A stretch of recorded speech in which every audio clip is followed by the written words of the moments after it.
আসসালামু আলাইকুম। আমি তাফসির উদ্দিন। আপনারা শুনছেন ভূতের ডায়েরি।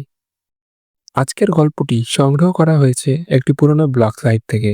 ঘটনাটি ঘটে দিনাজপুরের একটি গ্রামে। গল্পের নাম ৩ জিন ৩ হারি।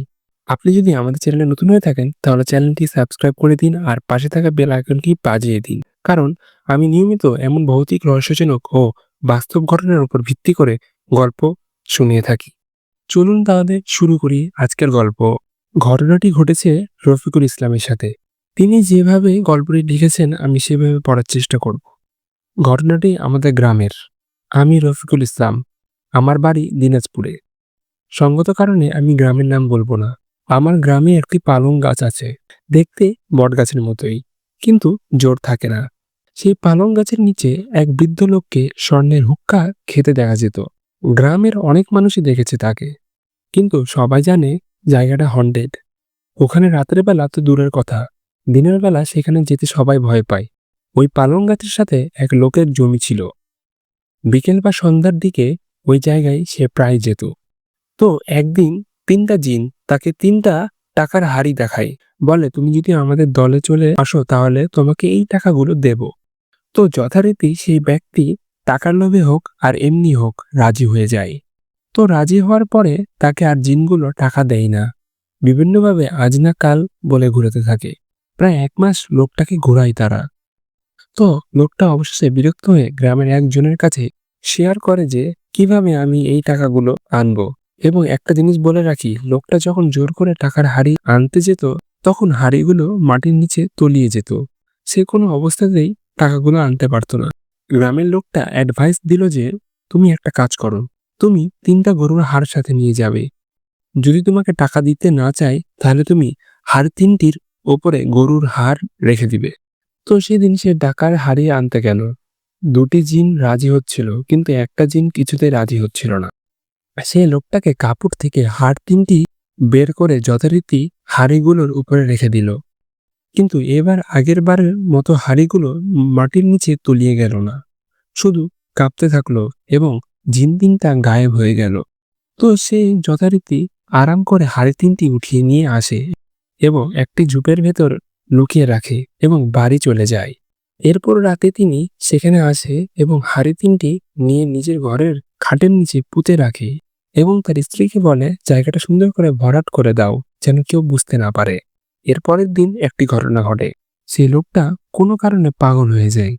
তখন গ্রামবাসী তাকে সুস্থ করার জন্য একজন হুজুর নিয়ে আসে।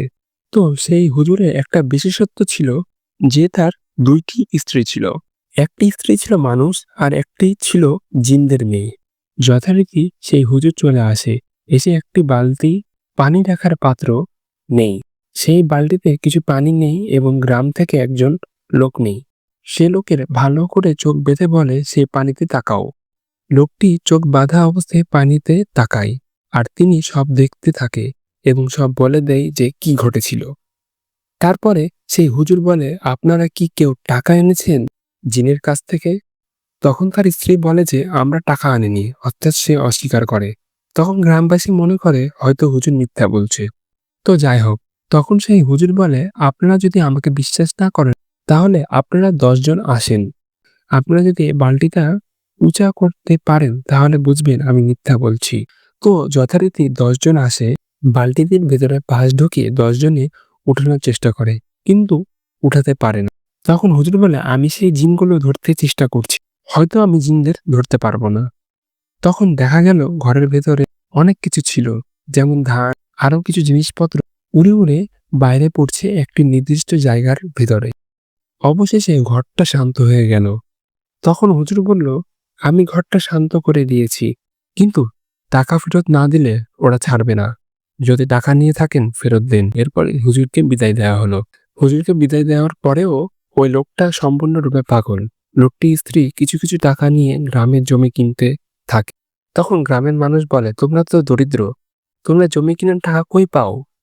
তখন লোকটির স্ত্রী বলে, আমার ভাইয়ের কাছ থেকে আর আত্মীয় স্বজনের কাছ থেকে ধার নিয়ে জমি কিনলাম। তারা রাতারাতি অনেক বড় লোক হয়ে যায়। সেই পাগল থাকা লোকটি বাড়ির বাইরে দড়ি দিয়ে বাঁধা ছিল। উত্তর অঞ্চলে যারা ছিলেন তারা হয়তো জানেন সেইখানে বৃষ্টির সময় উপর থেকে গোল্ডেন কালারের সাপ পড়ে। গাছ থেকেই হোক বা যেখান থেকেই হোক, সাপগুলো বিষাক্ত, কিন্তু কাউকে সে ছবল দেয় না।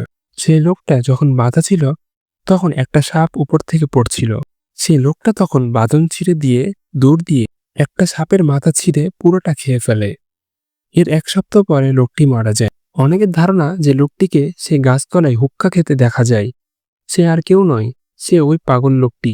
এই গল্পটি আসলে সত্য নাকি কাল্পনিক তা বিবেচনা করার মতো ক্ষমতা আমার নেই। কিন্তু এই গল্পটি থেকে আমরা একটি বড় শিক্ষা পাই।